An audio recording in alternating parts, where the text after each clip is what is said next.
Muito bom, mais um podcast ligado na verdade. Inácio José, você já nasceu quantas vezes, fisicamente? Rapaz... Só uma vez, né? Até agora só. Essa pergunta, assim, ela... É claro que eu tô brincando aqui, no entanto, muita gente acredita realmente em muitos nascimentos físicos, não do corpo ali, mas de algum espírito que passa por muitas vidas, né? Isso é difundido em muitas religiões, né? O conceito de reencarnação. E interessante que tem pontos de vista variando de cada religião, né? Mas a questão é que você tá aqui, aí você morre, a sua alma desencarna desse corpo para encarnar em outro, para alcançar uma purificação, para melhorar, uma iluminação, alguma coisa assim. Cara, vamos estudar sobre reencarnação. Exatamente. Reencarnação. E aí, pastor? Pastor Egberto novamente conosco aqui, Pastor Egberto da Igreja Cristã Evangélica de Nova Russas. Pastor Egberto, o que você preparou pra gente aí sobre este assunto? Reencarnação, pastor. É apoiado pelas Escrituras ou não? Olá, João Lucas. Olá, Inácio. Olá, você que está conosco a partir de casa pelas ondas da Rádio Seara. Obrigado pelo privilégio de estar mais uma vez aqui com vocês. Pois é, nosso assunto hoje é um assunto que é bem complexo, né? Reencarnação. Nós vamos abordar isso dentro da perspectiva bíblica, como sempre. Nós temos, o programa se propõe a fazer aqui, esse podcast, e não encontramos base bíblica para reencarnação. Bem, eu acho que essa questão de reencarnação por aí está muito ligado à questão da pessoa tentar ser aceita por Deus, ou querer ser aceita por Deus, né, por aquilo que faz, né? Ou tentar ganhar salvação, né, com as suas vidas, que ela vai adquirindo, sei lá.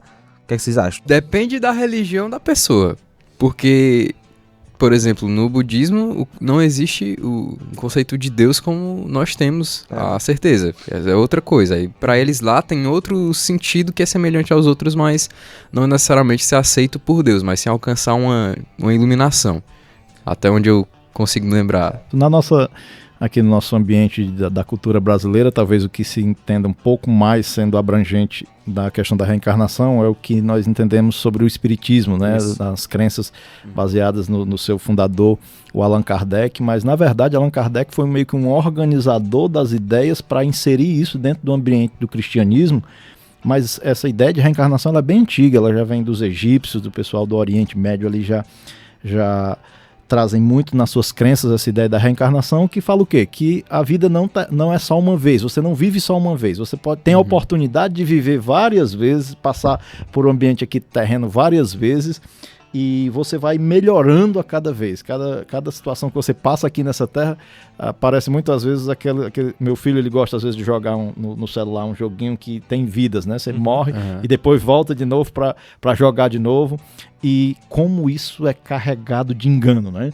Quando você pensa nessa questão de que se você tem outras oportunidades de vida, quando na verdade a Bíblia apresenta que você só tem uma oportunidade de vida aqui, no sentido de que Deus criou o ser humano para viver uma vez, é o que a palavra de Deus diz, Hebreus 9:27, diz assim: ao homem está dado morrer somente uma vez, depois disso vem o juízo. Ora, se ao homem está dado morrer somente uma vez, ele tem uma oportunidade de vida, de existência, pensando assim. E essa existência não é que você está aqui nessa terra, nasceu, aí você morre e depois você voltará de novo. Essa crença que eles têm, de maneira geral, é que você tem oportunidades de voltar. Então, muitas pessoas, o que elas têm passado, sofrido ou vivido, eles dizem assim: não, é porque na outra vida você teve seus pecados, suas questões de vida relacionadas ao âmbito do espiritual, que você agora vai resolver esses problemas nessa existência. E ainda mais, é meio frustrante a coisa, porque nessa vida você não vai conseguir resolver tudo. Você vai resolver uns do passado, mas vai criar outros que você vai vir novamente depois para resolver. Ou seja, quando o ser humano morre, na perspectiva da crença da reencarnação, ele virá outra vez para voltar nascendo num outro corpo de uma outra pessoa, ou em outras crenças, né? Fala até de animais e tudo, mas pensando numa crença mais conceitual do que se tem na nossa realidade de Brasil, de que eles creem que nós voltamos num outro corpo para vir aqui para pagar por questões que ficaram pendentes na vida passada. É meio complexa a coisa, mas vamos tentar abordando isso aqui no decorrer da nossa conversa. Eu acho que, pelo que o que você mostrou aí sobre a reencarnação, vai totalmente contra a obra de Cristo na cruz, né? Porque se existe reencarnação, Cristo morreu em vão. Ele vai nos salvar de quê? Esse Cada um... é o grande ponto. Essa é a grande... Onde é que primeiro, o cristianismo, ele não... Na Bíblia Sagrada não vemos base nenhuma para isso. Quando foi comentado aqui no início sobre...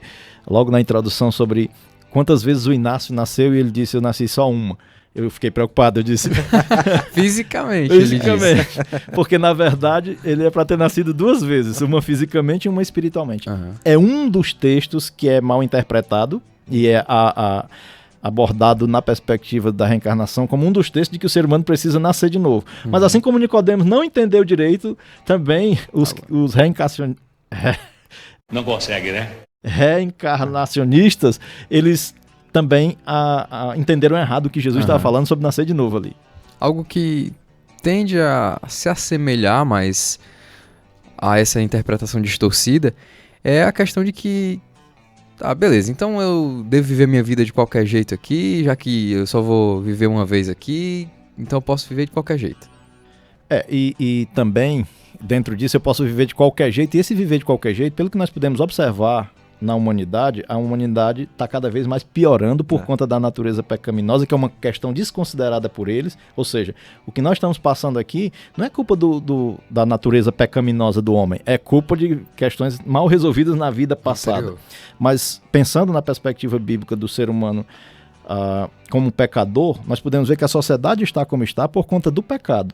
Mas na perspectiva deles, o ser humano podendo viver como quiser, porque ele vai voltar um dia para resolver esse problema, mas olhando de maneira lógica, ainda não no campo do espiritual, se a pessoa, cada vez que ela vem é para ir melhorando, a humanidade era para estar melhor. E o que nós vemos ao nosso redor na sociedade não é isso. A sociedade vai cada vez mais piorando. Verdade. Então, de maneira lógica, eu acho que já deveria cair por terra essa questão da reencarnação, porque eles têm essa ideia de que quanto mais você vai reencarnando, mais você vai melhorando. Ora, se essa fosse uma crença verídica, o mundo era para ir melhor e não a pior. E o que nós estamos acontecendo nesse exato momento de uma guerra aí no leste europeu mostra que não, a humanidade não está indo muito bem não, fora as outras coisas que acontecem ao nosso redor de tanta maldade humana. Então logicamente isso já cai por terra, mas biblicamente não tem base nenhuma para isso, apesar de tanto João capítulo 3 eles distorcerem esse texto, como distorcerem a questão de João Batista e Elias, né?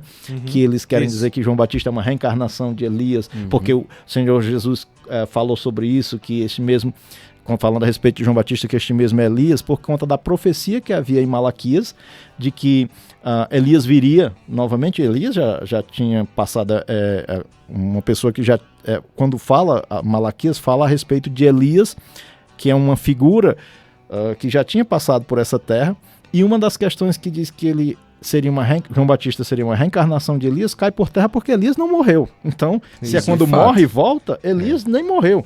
Então, há uma má interpretação disso. O que Jesus queria dizer, só de maneira objetiva, o que Jesus queria mostrar com a questão de que João Batista vinha no mesmo espírito de Elias? Era a pregação de arrependimento, a maneira como Elias se vestia. João Batista foi muito semelhante, então, em muitos aspectos, Elias tinha o seu ministério de convocação ao povo ao arrependimento, João Batista também, mas João Batista tinha primordialmente o anúncio da vinda da chegada do Messias, mas carregado dessa pregação do batismo de arrependimento. E aí Jesus diz assim, aqui está se cumprindo a profecia lá de Malaquias. Pastor, então assim, beleza, então já que a Bíblia é contra a reencarnação, né, quando você morre, você não vai reencarnar.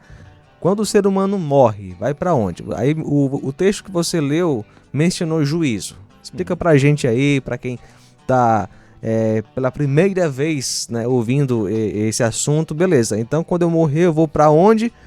E onde Cristo entra nessa história aí? Certo. O próprio texto de Hebreus capítulo 9, quando ele fala lá que ao homem está ordenado morrer somente uma vez, depois disso, vindo o juízo, é porque depois da morte o ser humano um dia passará por essa questão do juízo de Deus, não relacionado ao que ele viveu em outras vidas, mas o que ele viveu na única vida que ele teve. Se ele morre somente uma vez, logicamente ele só tem uma oportunidade de vida nesse âmbito da terra. E aí o próprio autor de Hebreus segue dizendo no versículo seguinte, versículo 28 do capítulo 9 de Hebreus, diz o seguinte: assim também Cristo, tendo se oferecido uma vez para sempre, para tirar os pecados de muitos, aparecerá uma segunda vez, sem pecado, aos que o aguardam para a salvação. Eu mencionei anteriormente sobre a questão do engano. Então, a questão da reencarnação, a doutrina da reencarnação, ela fere diretamente a expiação de Cristo. Porque uma das coisas que eles imaginam é que cada vez que o ser humano vai reencarnando, ele vai meio que expiando os seus próprios pecados, ou seja, ele vai melhorando, ele vai vivendo coisas na vida para pagar coisas da vida passada dele. Isso Expiação tem a ver com o que, pastor? é com a questão de que tirar pecados de Jesus Cristo na cruz, quando ele expiou os nossos pecados, ele trouxe sobre ele os nossos pecados. E a questão envolve a questão da substituição, né? Entendi. E quando o ser humano ele entende que ele pode nessa vida os pecados que ele comete ou o que ele vier a estar passando de sofrimento como pagamento de algo da vida passada, isso anula a necessidade de Cristo ter morrido, de Cristo ter feito sua expiação lá na cruz pelo ser humano. É como que o ser humano pode se auto-expiar-se e o ser humano não pode isso. Por isso, sem derramamento de sangue não há expiação, não há perdão de pecados, é o que a Bíblia nos mostra, e Jesus Cristo veio fazer isso, veio realizar o sacrifício, a expiação de retirar de nós o pecado, ou a condenação do pecado, colocando sobre ele mesmo essa condenação, absorvendo sobre ele mesmo a condenação. E, nesse sentido, a reencarnação, ela confronta diretamente, ela tira a necessidade de Cristo ter morrido na cruz, o que é algo que fere totalmente a salvação, a questão da salvação, a questão da soteriológica da salvação que o texto aborda, do ser humano poder fazer algo para se salvar. O ser humano não pode, por isso a necessidade de Deus ter enviado seu Filho para morrer como morreu naquela cruz, para nos trazer perdão, salvação, vida eterna, a expiação pelos nossos pecados. É nesse ponto que há um grande choque quando essa ideia reencarnacionista de que o ser humano pode voltar uma outra vez para fazer algo para purificar os seus pecados, isso confronta diretamente a obra expiatória de Cristo na cruz, que morreu pelos nossos pecados, sendo a única maneira do ser humano ter purificação, perdão de pecados. É assim que eu entendo que o reencarnacionismo é algo muito que é muito enganoso, é trágico, porque engana as pessoas a acharem que nessa vida eles podem, como o Inácio falou, viver como viverem, que depois eles vão voltar. Não, depois da morte. Em seguida, o ser humano vai passar por um julgamento. E se Cristo foi aquela pessoa creu no seu sacrifício expiatório, ele não passará pelo julgamento, ele não sofrerá a condenação. No julgamento, Cristo vai ter absorvido os pecados dele, levando sobre ele mesmo a condenação que aquele ser humano merece. Dos muitos enganos que se tem querendo agredir ou confrontar, diminuir a grandeza da obra redentora de Cristo na cruz, o reencarnacionismo é uma dessas obras que vem querer minimizar a grandeza do sacrifício de Cristo. Então, você, amado ouvinte, porque às vezes essa doutrina se apresenta como algo bonitinho, né? Isso. Legal, eu posso viver aqui, não tem problema. Se eu estiver sofrendo é porque eu errei no passado. E se eu estiver fazendo coisas erradas aqui, não se preocupe, no futuro eu vou pagar por isso. E é um negócio meio complexo, porque eu estou pagando uma conta aqui de algo por alguém que eu não sei nem quem foi, mas eu não preciso me preocupar não, porque alguém que eu não sei nem quem é vem fazer alguma coisa por mim que... Não, isso é ilusão, isso é mentira, isso é engano, que quer, na verdade, minimizar a grandeza da obra redentora de Cristo, que, como o texto diz, morreu uma única vez, por conta de que o ser humano também só vive uma única vez. Cristo morreu uma única vez e de uma vez por todas para trazer salvação. Então o ser humano não deve se iludir com essas nuances aparentemente bonitinhas dessa crença, mas ele deve entender como um engano, porque disso depende a sua alma, disso depende a sua eternidade, se vai ser com Deus ou não. É se você creu realmente em Jesus Cristo como aquele que veio para perdoar os seus pecados através do sacrifício na cruz, trazer perdão, salvação, vida eterna. Então, se você já crê nessa questão da reencarnação, se arrependa e reconheça Cristo. Se não, não se deixe enganar. Creia unicamente em Jesus Cristo como seu salvador pessoal, porque tudo que você possa estar sofrendo ou possa estar passando, na verdade, entenda que não é fruto de uma vida passada, é fruto do pecado que entrou na humanidade, e você é um pecador. Então, por isso, nós como pecadores necessitamos de Cristo como nosso Salvador. Creia nele, você vai ter vida eterna. Só tem uma oportunidade, viu? É nessa vida, não deixe para outra vida não se deixe levar por esses enganos, dentre os quais a reencarnação é um desses enganos, que não tem amparo bíblico e que ainda confronta diretamente o sacrifício de Cristo na cruz. Pastor Egberto, mais uma vez obrigado. Teremos, se Deus quiser, mais oportunidades E até a próxima. Valeu. Até a próxima. Muito obrigado pelo privilégio de estar com vocês. Até outra oportunidade. E essa foi uma produção da Rádio Ceará FM 102,7.